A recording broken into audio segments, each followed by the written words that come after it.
Alright, welcome to my video. My name is Eckogen. In this video, I'll be going to mechanics for the last boss in Gloomdross Incursion. The mechanics is exactly the same as 4-man and 6-man. There's no difference between them. So, what you want to do is designate one person as the marker. The marker stays furthest away from the boss to constantly remain as the marked person. The marked person will have two purple orbs like around their shoulders, like hovering around their shoulders. So that's how you can tell who the marker is. So the rest of the party members need to stay close to the boss. It's very vital that you do that. So as we do this fight, there will be a purple flower that spawns. There will be a notification, you'll see that. One will spawn roughly about here. So the marker then needs to get behind the flower, a little bit behind it, and then we need to knock down the boss. When we knock down the boss, that forces him to jump to the marker. So he'll land behind the flower, and that's what you want him to do. And then a bunch of mobs will attempt to heal him. And because the flower is there, the mobs will get stuck in the flower. So this will continue on. The second flower will spawn roughly about here. So then the marker's job is to get behind the second flower, about right here. And then same thing, we knock him down. It'll force him to jump to the marker.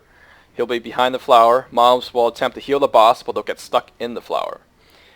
There's 3 flowers that spawn total. One will spawn about right over there where I have my mouse. Every 2 flowers, the boss will jump to the middle of the room, and he'll fire 3 beams.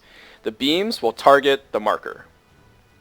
So, for example, if after we've done the second flower here, once he jumps to the middle, he'll target the marker. So the marker needs to line up with the group of mobs here, and the beam will kill the mobs. The mobs are invincible, by the way. And then he needs to quickly get back to the first flower over here and line up with these mobs that were stuck from earlier so that the boss, beams them and they're dead. And then we just essentially repeat. So I'll go over this mechanics as we do the fight, because I'm sure that was pretty confusing. But once you do it, you'll see.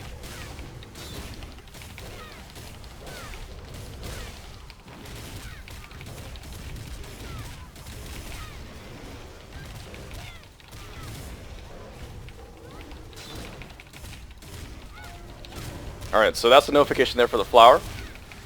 So that's where the flower is. So see the location of the marker.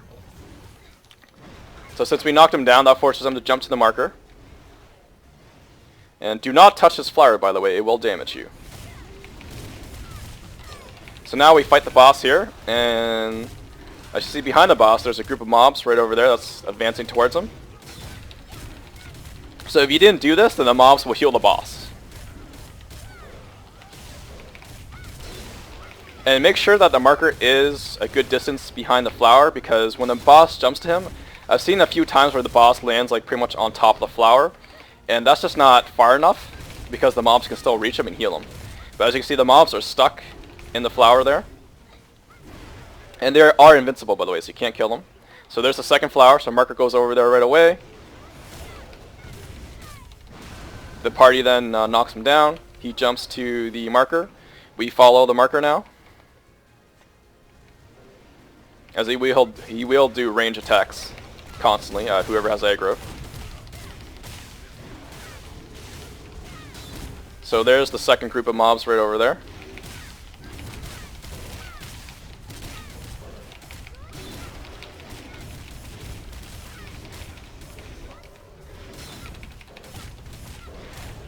And if you do have other range people in your party, it's very important that they stay close to the boss. That way they do not accidentally take the marker's job.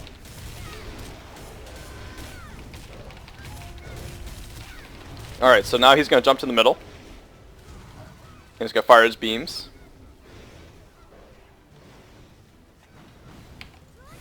So we can keep DPSing him. So see as the marker lines up with a group of mobs there.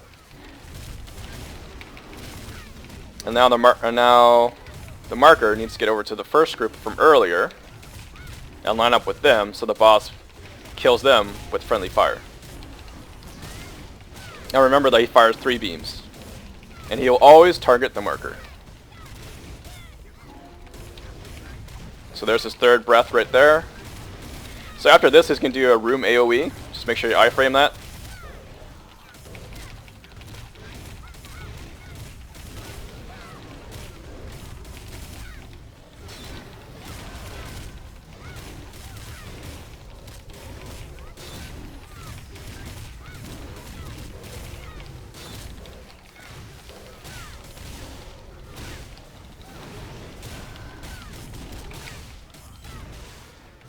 Alright, so that's the boss right there. If he did have a chance, he would have spawned the third flower about roughly right here. And then we've done the same thing. And then the second flower would spawn roughly about right here, the starting area. So yeah, that's the mechanics for the final boss in Gloomdross Incursion. It's exactly the same mechanics as 4-man. Thank you for watching my video. I hope that helped.